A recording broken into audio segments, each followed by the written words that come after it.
एक दिन इंडिया को चाहिए 7 विकेट और बेसबॉल को चाहिए पहाड़। जी हां, 550 रन 536 रन करने हैं। और वो जो बड़ी बड़ी बोली थी कि कितने रन भी हमें दे दो, हम चेज करके रख देंगे। इस टाइम पर बेसबॉल जो है वो पूरी तरह से कप्तान गिल के चंगुल में आ चुका है। And that is the only reason कि वो जीत नहीं सकते अब यहां से। और क्यों? क्योंकि आकाशदीप ने जो स्पेल डाला है भाई, किसी ने सोचा नहीं था कि आज आप 600 रन बोर्ड पर लगा दोगे और उसके बाद 3 विकेट भी निकाल लोगे। क्योंकि जिस टाइम इंडिया 500 के बाद बैटिंग कर रहा था तो बहुत लोगों ने कहा, इनफैक्ट कमेंटेटर हर्षा भोगले तक ने कह दिया कि भैया अब क्यों बैटिंग कर रहे हो। उन्होंने ट्वीट कर दिया कि यार अभी तक इंडिया क्या कर रहा है। लेकिन गिल पता नहीं क्या भाई, उनको अलग ही भरोसा था कि नहीं यार, बॉलर्स कुछ तो करके देंगे, लास्ट आवर उनको दे दिया जाएगा। और आकाशदीप और सिराज ने पहले आपको ब्रेक थ्रू दिलाया, फिर उसके बाद आकाशदीप ने कहा कि भैया हिस्ट्री लिखी जा सकती है।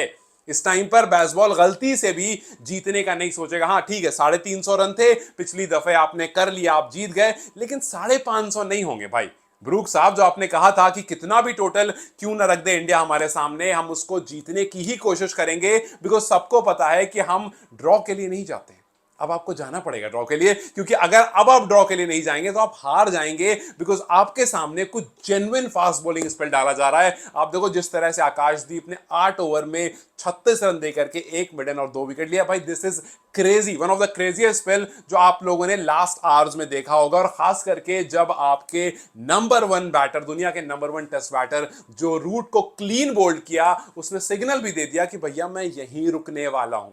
अगले मैच में जब जसप्रीत बुमराह आएंगे ना, तो किसको बाहर जाना पड़ेगा सोच लो प्रसिद्ध भाई, क्योंकि आपके हाथ से कुछ भी नहीं निकल रहा है। और यहां पर आकाशदीप जिस तरह से गेंदबाजी कर रहे हैं, एक्सेप्शनली वेल। इनफैक्ट अगर आप आकाशदीप का न्यू बॉल का स्पेल देखोगे और न्यू बॉल के नंबर्स देखोगे, भाई खतरनाक है। आप सोचो कि आकाशदीप का न्यू बॉल से जो एवरेज है 2024 के बाद से, वो है 13.8 का।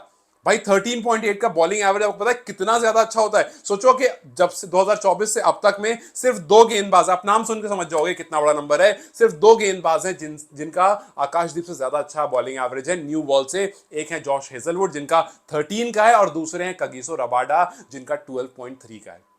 सो 12.3 का एवरेज, फिर 13 और फिर 13.8। तीसरे नंबर पर वो आकाशदीप आ रहा है जिसको हम अभी पिछले मैच तक हम सोच भी नहीं रहे थे। और इस टाइम पर सिराज के साथ मिलकर के ही इज रोरिंग। और कल आकाशदीप का होने वाला है, इट्स अ फीलिंग, क्योंकि भाई बुमराह का दिन हो गया, पिछले मैच में उन्होंने 5 ले लिया। सिराज का दिन हो गया, पिछले इनिंग में सिराज ने कमाल कर दिया। फिलहाल 7 विकेट लेकर के सिराज खड़े हैं। सिराज को 3 और लेनी, उनकी 10 कंप्लीट हो जाएगी। लेकिन उसके बाद बहुत सारी विकेट बची हुई है आकाशदीप को, वो तो लेनी पड़ेगी। और अगर प्रसिद्ध को, सेलेक्टर्स को थोड़ा परेशानी में डालना है, तो कल प्रसिद्ध को पूरा जोर लगाना पड़ेगा कि भैया कुछ हो जाए, मुझे सारी विकेट लेनी है।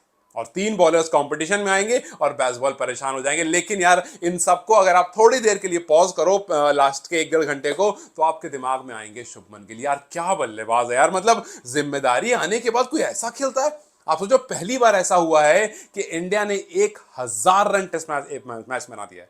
1000 रन फर्स्ट इनिंग में 587, सेकेंड इनिंग में 427 फॉर 6 पर जाकर के डिक्लेयर करा और बेसबॉल के सारे प्लान्स को खराब कर दिया। और अगर आप शुभमन गिल की तरफ देखोगे, शुभमन गिल ने इस टूर्नामेंट से पहले कहा था कि I want to be the best batter of this series, and he is walking the talk. भाई 147 पहले मैच की पहली इनिंग में 8 रन पर आउट हो गया, फिर उसके बाद 269 कर दिया, फिर 161 कर दिया। मतलब मुझे नहीं याद उस विराट कोहली वाले इनिंग के अलावा कि कब मैंने लास्ट टाइम इतना ज्यादा कंसिस्टेंसी से और इतना ज्यादा डोमिनेशन करके रन बनाते हुए देखा। 269, 161 एक ही मैच की दो इनिंग में। यार 585 रन हो गए शुभमन गिल के इस सीरीज में। 585 रन। कोई दूसरा बैटर जो है वो 350 से ज्यादा पर नहीं। आप सोच लो कितना डिफरेंस है। ऑल्सो ये पहली बार ऐसा हुआ है जब एक खिलाड़ी ने 400 रन एक ही मैच में बना दिया इंडिया की तरफ से। This is crazy. एंड आपको एक और बड़ी अच्छी हिस्ट्री बताता हूं टेस्ट हिस्ट्री में। ये सिर्फ दूसरी बार हुआ है जब 2 इनिंग में एक ही खिलाड़ी ने 150 प्लस रन बनाए। एक बार एलन बॉर्डर ने बनाया था पाकिस्तान के खिलाफ 1980 में, और अब शुभमन गिल ने बनाया। और शुभमन गिल के प्लस पॉइंट यह है कि वो 150 नहीं, एक में वो 250 भी ज्यादा है। एक में 250 प्लस, एक में 150 plus. This has never happened. और वही अगर आप इंडियन प्लेयर्स की बात करते हो, तो पिछले 54 इयर्स में सिर्फ 2 बार ऐसा हुआ है जब एक प्लेयर ने डबल 100 किया हो और उसी की अगली इनिंग में उसी प्लेयर ने आकर के सेंचुरी कर दी हो। ये काम करा था सुनील गावस्कर ने 54 साल पहले, और ये काम अब करा है शुभमन गिल ने। शुभमन गिल का अब इंग्लैंड में एवरेज जाकर के चेक करना 67 का है।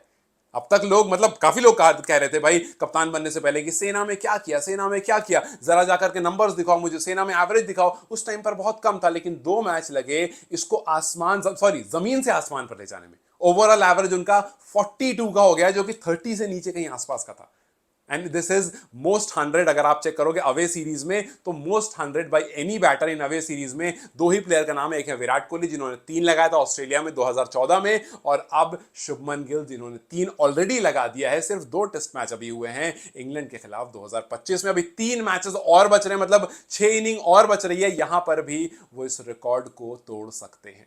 विराट कोहली के रिकॉर्ड को वो लगातार तोड़ रहे हैं। एक मैच में सबसे ज्यादा रन विराट के नाम था, दोनों इनिंग मिलाकर के अब फिर शुभमन के नाम हो गया है, और इससे पहले वो जो 269 था वहां पर ऑलरेडी वो रिकॉर्ड तोड़ चुके थे। सो धीरे धीरे जब विराट आए थे ना, वो बड़े बड़े रिकॉर्ड तोड़ रहे थे, खूब सारे रन बना रहे थे, और उस टाइम पर हम यही बात कहते थे कि यार क्या खिलाड़ी है यार, मतलब कौन ही आकर के तोड़ेगा। लेकिन यही बात लोग तब भी करते होंगे जब सचिन रन करते थे, कौन तोड़ेगा सचिन का रिकॉर्ड, विराट ने तोड़ा। और अब जब शुभमन गिल खेल रहे हैं, लोग यही कहते थे कौन तोड़ेगा विराट का रिकॉर्ड, अब शुभमन गिल तोड़ रहे हैं।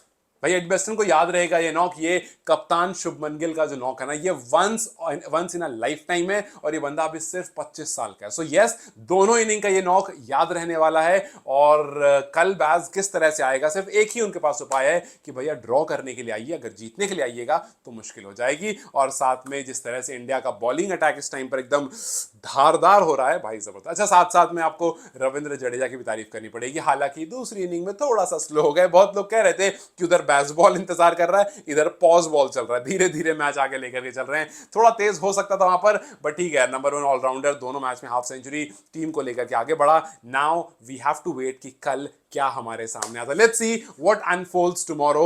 लेकिन आपसे मैं जरूर पूछना चाहूंगा, व्हाट आर योर प्रेडिक्शन? क्या इंडिया 7 विकेट ले सकता है, या फिर बैज इसको ड्रॉ करने पर जाएगा? बिकॉज एक दिन में 550 रन और 7 विकेट पॉसिबल लग रहा है, 550 तो नहीं। अब देखना बस ये है कि बैज किस अप्रोच कल आता है। आपके हिसाब से क्या अप्रोच होने वाली है, मुझे कमेंट सेक्शन में जरूर बताएं। Till then you guys take care, I will see you very soon.